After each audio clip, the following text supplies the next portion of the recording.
Thanks so much for listening and tuning in to another episode of Content Karate. My name is Sarah Guinness. I'm the Director of Ops here at Repurposed House. And Content Karate is a marketing show that's really intended for us to interview amazing guests and people who use content and repurpose it in a unique way to drive traffic, leads, and revenue to their business. So today I am thrilled to be sitting with Abbey Woodcock, founder of Freelance Co-Op. Super excited to tell you guys a little bit more about her background. So this is phenomenal. She has been a direct response copywriter since 7th grade when she wrote a 30-page sales letter asking her crush to the dance. Amazing. So since then, she's also been thrilled to be able to write amazing sales pages and emails for really big name online brands that you probably are really familiar with. And now she has the pleasure of teaching the business side of creative freelancing through Freelance Co-Op, including setting up systems to grow a freelancing business, building out in-house content teams that seamlessly also get your voice. So Abbey, we're super excited to have you on today. Thank you so much for joining us. Awesome. I'm super pumped to be on. Yay! So I'd love to start just by learning more about Freelance Co-op, what it is, how it originated. Yeah, so basically, I've been a freelance copywriter for a really long time, like you mentioned, and I realized that the systems, like the business side of my freelancing wasn't going very well. I was doing really well as far as like clients were happy with my work. I was doing great work, but things like, time management, hitting deadlines, and then all like the financial, legal stuff that goes along with business, I wasn't that great at. And so about 6 years ago, I made it my mission to kind of fix this in my business. And once I did that, all of my colleagues were like, what did you do? Like, because I am struggling with all this stuff too. So that was kind of the impetus for the Freelance Co-op, where now we teach kind of legal, financial systems, like everything business related for creative freelancers. That's amazing. That's great. And you're creating so much of that continuing education for those freelancers who are following you and in that community. So can you kind of break down what some of your content marketing goals have looked like for really scaling that part of Freelance Co-op? Yeah, absolutely. So a lot of what we do is long form content. And so we'll do like a tax training. So it'll be like an hour-long training on tax changes for the next year. Or we'll, like, for example, when the CARES Act here in the United States got passed in the wake of COVID-19, there was a ton of provisions in there for freelancers. So we did this huge, big, long-form ultimate guide. And so there was a lot of Facebook Lives that went along with it, webinars, those kind of things. So when it comes to like long form, that's my sweet spot. That's where I was doing really well. But as far as promoting those long form events, that's kind of why I turned to Repurposed House, because I knew I had just hours and hours and hours of content that I wasn't doing anything with after the training was done. So yeah, that's awesome. So you're saying when you create like one piece of long form content, like, that big, like kind of PDF ebook, for instance, your whole goal too is to then create other long form pieces of content that are extensions of it, like the webinars, etc. Is that usual practice like part of your strategy? Yeah, absolutely. That's exactly what we do. So we'll do kind of try to do an audio download. I'll go on podcast interviews to talk about the content that I created, webinars, all those kind of, we do it in multiple different mediums, the same content. I love it. So out of all of those, is there like one piece of long form content that you've done that really stands out that's like one of your continuous highest performers?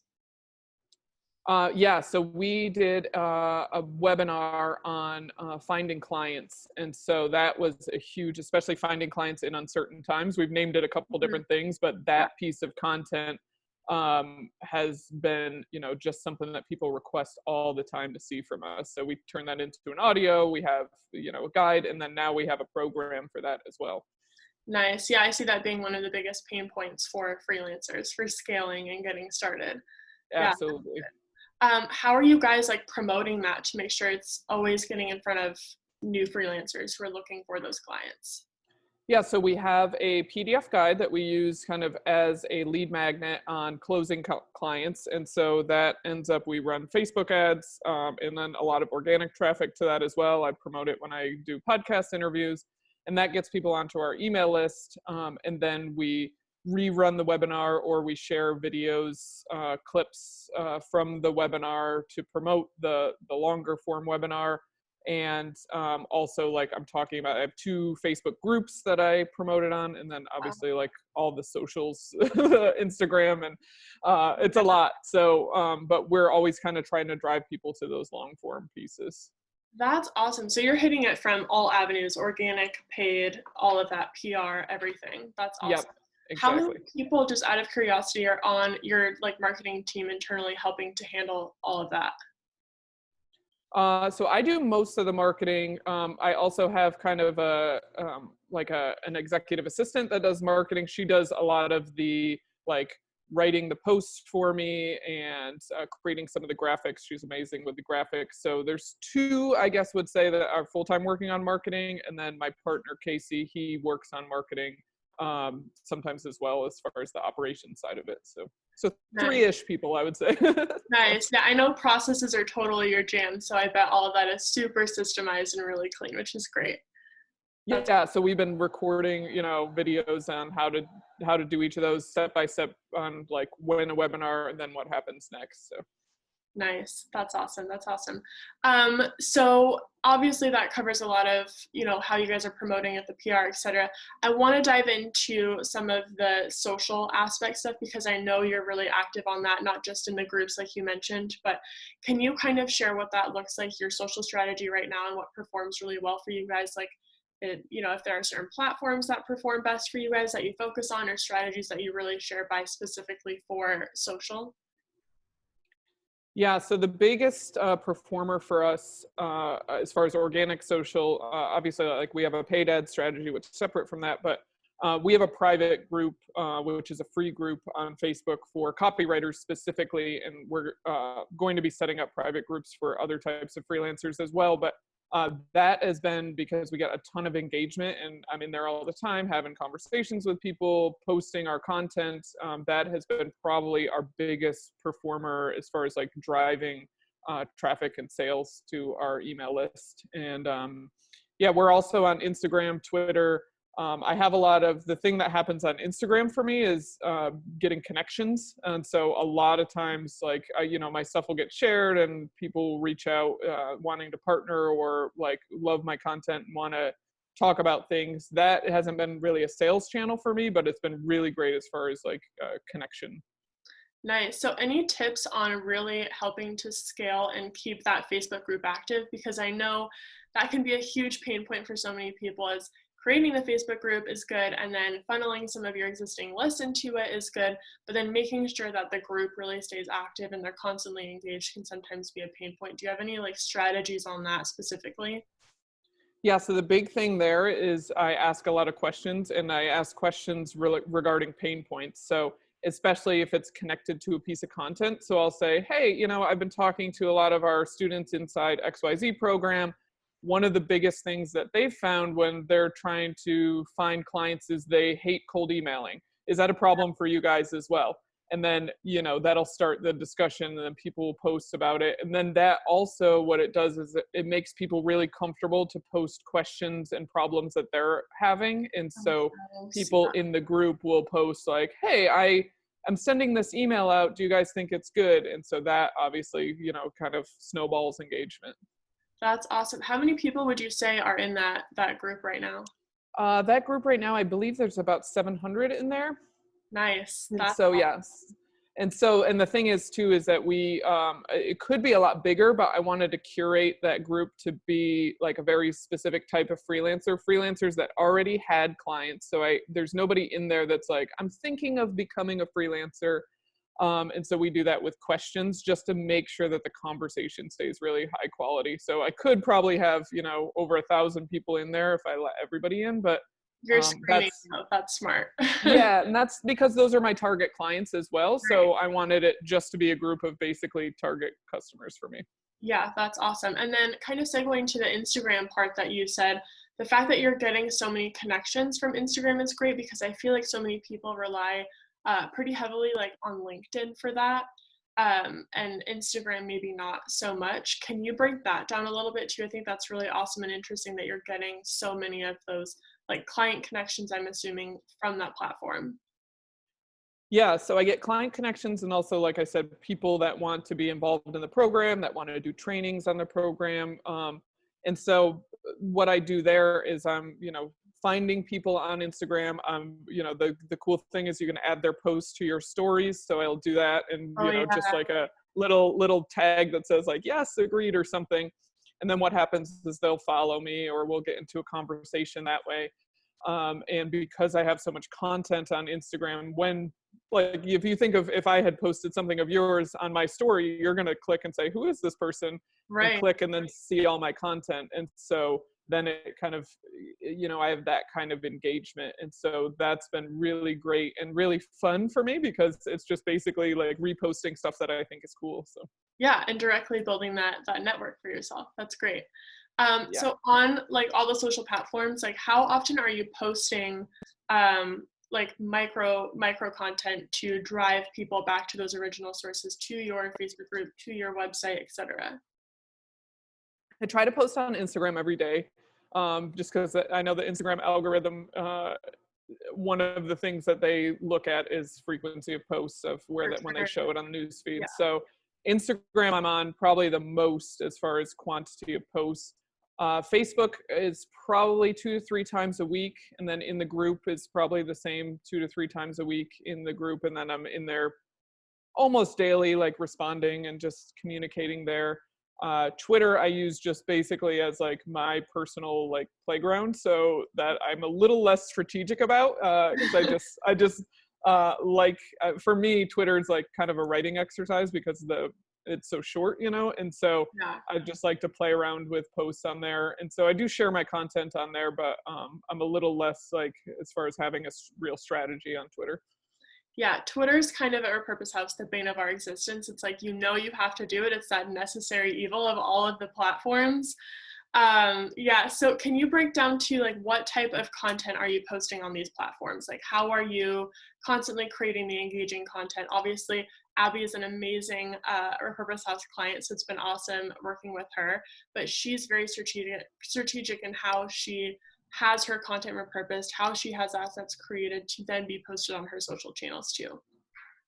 Yeah, so one of the big things that I look at is kind of my promotional calendar. And so so the webinars that I talked about, the long form webinars, especially like the Get Clients one, it's a sales webinar. So at the end, we promote our product.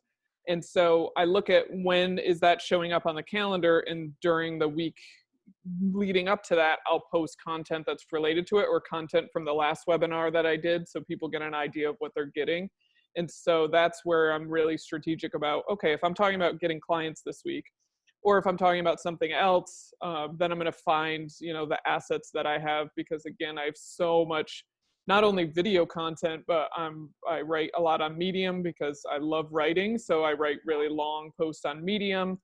And so I kind of look at all the assets that I have and say, okay, what micro content will match what I'm promoting this week, and try to do it that way. Nice, that's great. And yeah, we're going to be sharing a couple of specific examples of what she's uploaded to her social channels, so you can see what those assets look like, so you can see the type of copy that she's writing as well when she's going to post them and upload them to the algorithm. So one thing to note, guys, if you are listening, this might be a really great opportunity to go ahead and tune into the video part of this episode at contentkarate.com, because it's really, really cool to see those visuals. We'll, of course, link in the show notes page as well, but I'm excited to share those. Abbey will have you kind of walk through them, but she's repurposing, like she said, all those long form pieces of content. We're going to show you too how she repurposed one of her Facebook Lives, which is awesome. So Abbey, do you see my screen right now? Yep. Okay, perfect. So right now we're on one of her image quotes that she pulled out, and to the right you can see this amazing copy that she wrote and broke down for the Facebook post, accompanied with research hashtags as well. So Abbey, can you kind of walk through this post here, the strategy behind it, the image quote, things like that? Yeah, absolutely. So this was one of I think this quote came from a Facebook Live that I did, or a webinar. And I loved this one because it was one of those things that's really shareable. Like, even if you don't read the long form copy that came along with it, the image itself is really shareable. And so people kind of, it's something that people are going to agree with across the board, put it on their stories, repost. So that's why I loved this one. And then I kind of just really dug into what I meant by that, by using the long form post on, you know, what do I mean by making action happen, making things happen, and being proactive in your business versus reactive. And this kind of seeds, if you know, kind of dig into it, it seeds some of the stuff I help with. So we talk about what to do when you get new leads, what to do when you get a tax bill, what to do when clients have scope creep. And I don't explicitly talk about those things, but I mention those because I know those are common problems in my audience. And so, you know, this is kind of one of those things that seeds like, oh, I need to fix some of these systems that I have in my business. Nice. Educational and promotional. It's perfect. Yeah, for sure. And then one thing to note too, guys, for those of you who are listening, her image quote is designed really well too, with a picture of her headshot, smiling and laughing and looking energetic. And Neil Patel did a really awesome study comparing like different images on social, and, you know, one image with like showcasing a person's headshot, and then another image just with text, no headshot in it. And beyond, images with headshots always perform so much better. So every aspect of this post is really optimized as well, which is great. So kind of going to the next one too, she's posted a video meme, a repurposed video meme from an awesome Facebook Live that she did, and we can show the copy down here as well. But Abby, go ahead and bring this one down too. Yeah, so this was a Facebook Live, and I love repurposing the Facebook Lives because Facebook Lives, I usually walk through, like in this one, I walked through the long form CARES Act guide that I did. I just, you know, did a Facebook Live because Facebook Lives obviously get a lot of engagement. They show up first on people's news feeds. So I love doing Facebook Lives. And then what happens is, you know, using that content that kind of just gets created really quickly. And now I can put this, and I love the headline here, this is what freelancers need to know about stimulus checks. Like that is something that is like, was at the time so really, really, like everybody had questions about this. So having this and the fact that it's alive makes it feel like this, even this image, like the screenshot here, it makes it feel like, oh, this is like up to the minute relevant information, because it's not like a super polished recorded video. Like I'm, you know, I still, like, my hair isn't even brushed in this video, but and then below I just promote to the guide that I had. And so this allowed me to kind of share this on so I took a Facebook Live, and now I can share it on Instagram and on Twitter and in the groups. And it's just a real small nugget. And these real small nuggets, what they do is they build authority, because it's like this 2-minute video of like really relevant, critical information makes people say, oh, if this is in this 2-minute video, there's clearly a longer stuff. Like she obviously has a lot of information about this, and then people want to follow me because of this. We actually turned one of these, I'm not sure if it was this one, into a Facebook ad as well, and pushed it right to the PDF guide, and so drove paid traffic to it as well, because it was something that people were so interested in. We ended up getting like 10-cent clicks from it was either this one or repurposed from that same Facebook Live. So that's awesome. So you posted it organically first, saw how it performed, then realized it was getting a lot of awesome traction, and then did paid spend behind it. Yep, exactly. Nice. That's awesome. And yeah, for those of you who can't see right now, if you're just tuning and listening, this video meme that we're showing right now from this Facebook Live is really great too. In the lower corner, she has the exact CTA, the URL of where people can go to get that PDF that she's referring to. So even if they didn't read all the way through the copy that she wrote for the Facebook post, it's in the actual video meme itself too. So super, super clean. Yeah, those are really, really great examples, Abby. I love those. Awesome.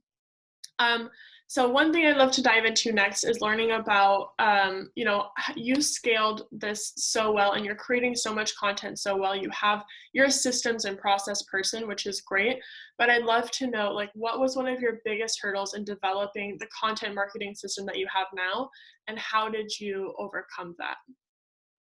So I think one thing, and I've found this across my clients as well, is when you're in marketing, Mm-hmm.